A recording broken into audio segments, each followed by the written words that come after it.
Muita gente talvez nem saiba, mas o Banco Central oferece desde 2021 um recurso para o Pix chamado de Mecanismo Especial de Devolução, que foi criado para facilitar as devoluções de dinheiro em casos de fraude.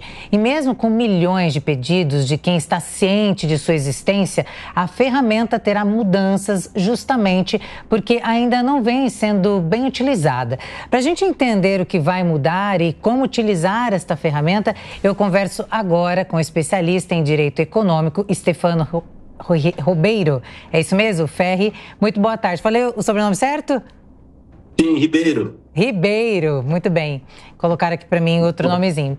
Então, Stefano Ribeiro Ferri, muito boa tarde, seja bem-vindo aqui ao Fast News. Eu já começo perguntando, muita gente realmente não sabe dessa ferramenta e como ela funciona. O que vai mudar, então? Explica um pouquinho da ferramenta e as mudanças que vão acontecer. Boa tarde. Primeiramente, muito obrigado pelo convite para a gente falar de um tema tão relevante que afeta o dia a dia do consumidor, né? E para que todos entendam melhor o tema, é muito relevante a gente destacar que o Brasil é referência quando se fala em inovação financeira. Para se ter uma ideia, hoje o Pix já é o meio de pagamento mais utilizado no Brasil e a nível mundial o Brasil é o segundo país em nível de transações, ficando atrás apenas da Índia. Então, com o surgimento do Pix, que se deu no começo da pandemia, muitas pessoas que ficavam à margem do acesso aos bancos conseguiram entrar, né, fazer parte do sistema bancário. Então, falando aqui em números, nós tivemos o ingresso de mais de 71 milhões de pessoas que não tinham sequer uma conta bancária e durante a pandemia passaram a ter acesso, né, ao sistema bancário e a esse tipo de transação. Então, com o desenvolvimento da sociedade, o desenvolvimento da tecnologia, o nosso regulador, o Banco Central, por consequência, também se adiantou com as regulações e instituiu o mecanismo especial de devolução, que nada mais é do que um sistema pelo qual aquele consumidor que foi vítima de uma fraude consegue ter o seu dinheiro ressarcido. E o que nos preocupa em relação a esse tema é, conforme um estudo divulgado recentemente por uma empresa de segurança cibernética, apenas uma em cada 10 pessoas sabe o que é o MED, né, o Mecanismo Especial de Devolução. Isso é muito grave e isso dificulta o acesso a esses valores que foram objeto de fraudes. Uma pergunta agora do Felipe. Boa tarde, Stefano. Prazer estar com você mais uma vez aqui no Fast News. Boa tarde, Felipe. Vamos lá. O Banco Central ela tem um mecanismo, né, para reaver, né, o dinheiro das pessoas que utilizaram o sistema de Pix, né, e foram vítimas de fraude. No entanto, o número das pessoas que efetivamente conseguiram reaver o dinheiro é muito baixo, né? 92% quase das pessoas não conseguiram, né, reaver o seu dinheiro sendo vítima de fraude. Há alguma discussão regulatória para melhorar o instrumento, melhorar a ferramenta das pessoas conseguirem reaver esse dinheiro?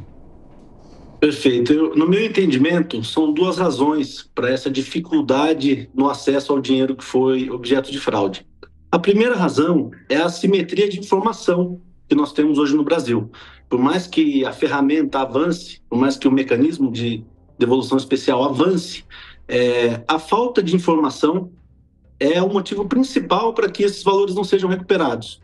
Então, esse é um primeiro ponto que tem que ser levantado. E, num segundo momento, existe sim uma discussão como funciona o MED hoje. A pessoa que foi vítima de uma fraude, ela tem até 80 dias para informar a sua instituição financeira, que seria a instituição de origem, para que essa instituição financeira faça uma comunicação com a instituição recebedora desses valores. E essa instituição recebedora tem até 7 dias para fazer esse bloqueio e a devolução do valor.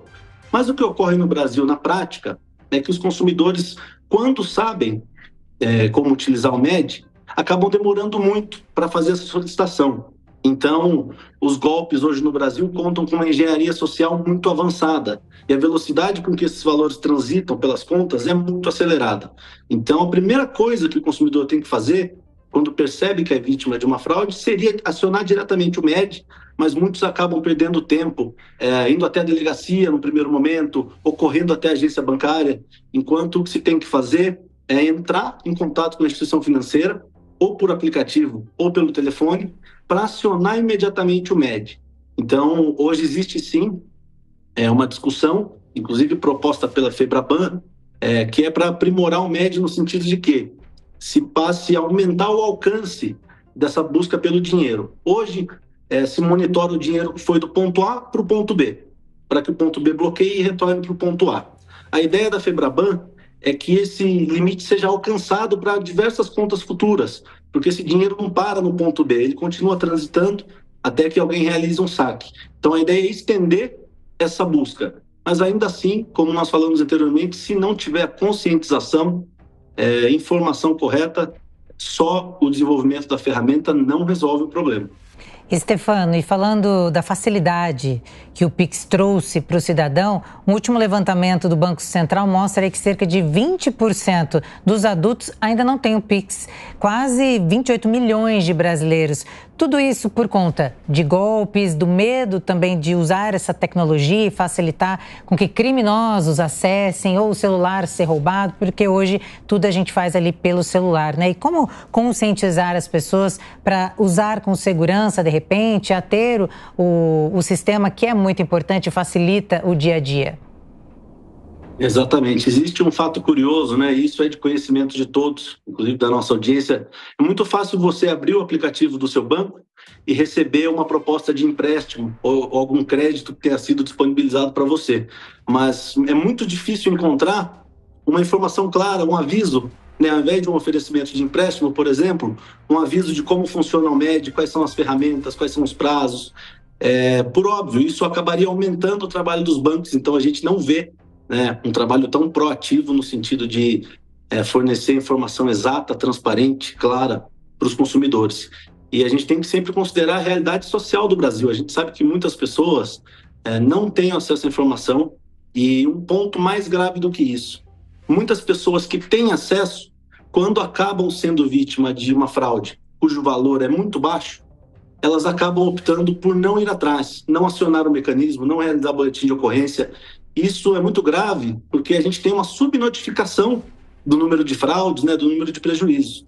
Então, isso é também, por outro lado, um incentivo para esses golpistas. Então, não é porque você foi vítima de um pequeno valor que você não deve notificar o banco, acionar o MED, até para que todo o procedimento seja feito no sentido de comunicar as autoridades e tudo mais. Muito bem, conversamos então com o especialista em Direito Econômico, Stefano Ribeiro Ferri. Muito obrigada pela sua participação aqui no Fast News. Muito obrigado, até mais.